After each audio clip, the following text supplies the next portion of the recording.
On a Friday afternoon, a man with a Caterpillar skid steer sitting dead in his yard sent his dealer a photograph of a blown drive hose.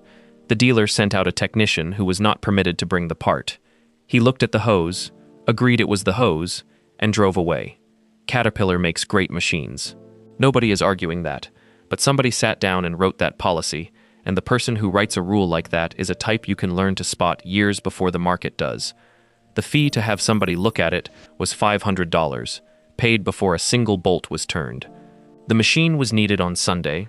The second trip happened on Monday, one day after the job the machine existed to do. The owner paid a penalty for the work he could not finish, then got billed 2 separate service fees on top of it, on a machine that was still under warranty. He called a Kubota dealer that same Monday, before his own machine was even fixed. He traded out and ate the loss on the trade. That story sits in the comments section under this channel's own video on Caterpillar and John Deere, and 50 other people pressed the like button on it. There was no lawsuit in any of it, and no headline. Just a hose, a Friday, and a policy written by somebody who has never had a machine down on a Sunday. The policy is the part worth stopping on here, because a rule like that has to be written by somebody, and whoever wrote it was telling you how the whole company is being run. There is a second man in the same comment section who bought a used Caterpillar 304E, made one trip to his local dealer, and called the whole thing a $45,000 learning experience. 27 people pressed like on that one. 2 different men, 2 different machines, one identical conclusion, and neither of them says a single word against the machine itself. Pay attention to that, because it explains everything that follows. The type is not hard to describe, and he is not stupid. He is usually not even a villain in the way people want him to be. He is a person who has been trained to improve what he can count, inside the window he is measured in, and that window is 90 days long. Everything else follows from that one fact. Downtime on somebody else's job site is not on his sheet. A $500 diagnostic fee is. So the fee goes in, and the fee comes back next quarter as service revenue, and the ruined Sunday appears nowhere at all, because there is no line on any statement in Peoria or Chicago called a customer who is never coming back. None of that is a conspiracy. It is arithmetic.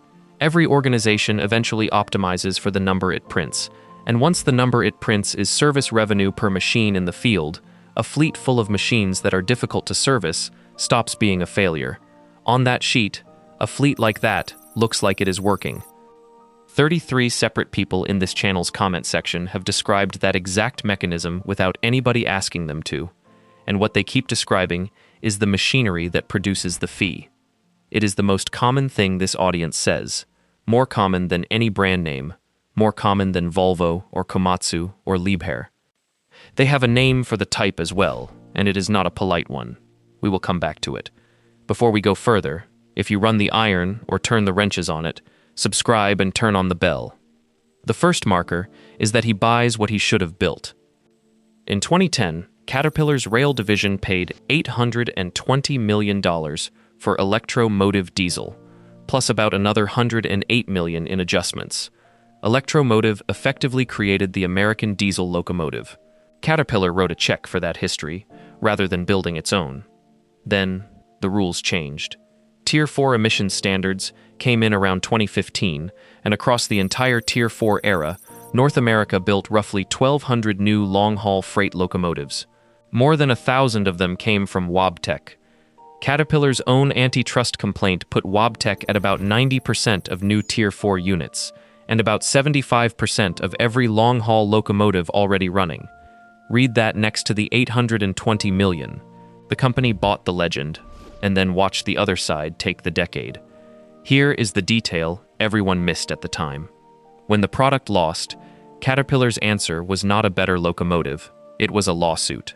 Progress Rail sued Wabtec in September of 2023, and the case settled out of court.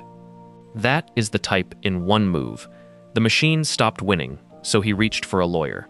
The second marker is that he turns the company's best asset into a toll booth. For decades, the honest answer to why you bought yellow was never really the machine. It was the dealer. Somebody was there in hours. That network was the moat, and the moat was real. Now go and read what operators say about that same network today. Dealer consolidation, service delay, parts wait, downtime. It is the third most common complaint this audience raises. A man who spent years buying equipment for mines described the shift in plain language. Corporate cut the local dealerships in favor of fewer, larger, company-owned ones, and the new outfits took days to respond, where the old ones took hours. Businesses cannot wait days. The single most liked comment on the 184,000 view video is not even about construction equipment. It is a man in Germany describing what happened when General Electric replaced the regional service technicians who looked after his wife's hospital with a central service center. Response times stretched. Downtime went up. Every scanner in that hospital is Siemens now. 403 people pressed like on it. That is a hospital, not a job site, and the fingerprint on the work order is identical. The third marker is the one this audience found entirely on its own. 7 different people, across 5 different videos, reached for Boeing without anybody prompting them. They do not reach for it as an insult. They reach for it the way a mechanic names a failure he has seen before, and the phrasing keeps arriving in almost the same words. When engineers are not making the decisions, and financiers and accountants are, you get a McDonnell Douglas situation. That is a heavy equipment comment section landing on the most studied corporate failure of the last 30 years because they recognize the shape from their own yard. One man who made service training and marketing videos for Caterpillar from the 1990s through 2010 named the specific program he watched do it. He was in the mines, the dealerships, and the factories while it happened. His verdict was that Six Sigma was the business philosophy that destroyed CAT. You do not have to agree with him. But that is somebody who was inside the building, describing the same type from the other side of the wall. And the name this audience uses for him is the bean counter, or more often just the MBA. 254 people liked a comment saying, "Chief executives do not think much past their next set of stock options." 59 liked one that said, in full, that they need to fire the chief executive and all the MBAs. 130 liked a man who earned an MBA himself in 1980, and wrote that the people driving this cannot seem to grasp that destroying your own customers is not a viable business model. So what actually stops it? The answer is structural, and the clearest example in this industry is a company that has never had to please anybody outside its own family. Liebherr was founded in 1949 in Germany and moved into earth-moving machinery about 5 years after that. It is still owned entirely by the Liebherr family, second and third generation, and the group is deliberately broken into units small enough to answer a customer instead of a committee. The nationality is beside the point. What matters is who the company has to answer to. There is no quarter to dress up, because there is nobody outside the family to dress it up for. A man who worked alongside the family for years repeated what the patriarch told him once. It is wonderful to have no shareholders other than ourselves to answer to.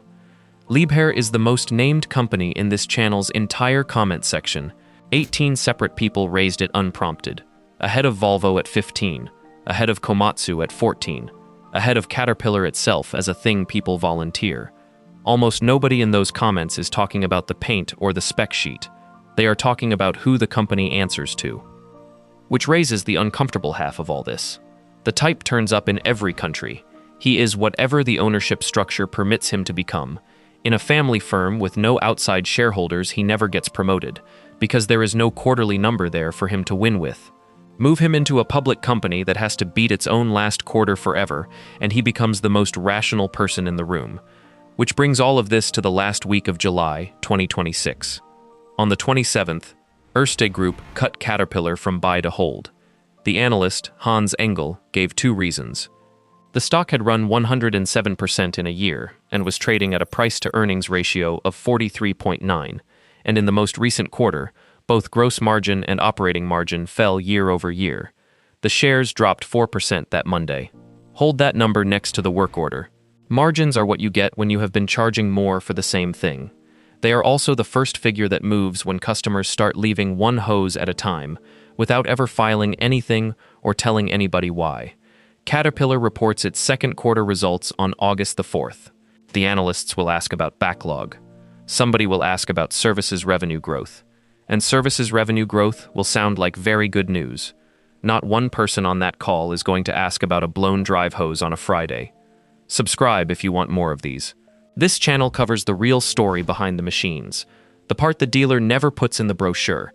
So here is how you check your own supplier, without waiting on an analyst to do it for you.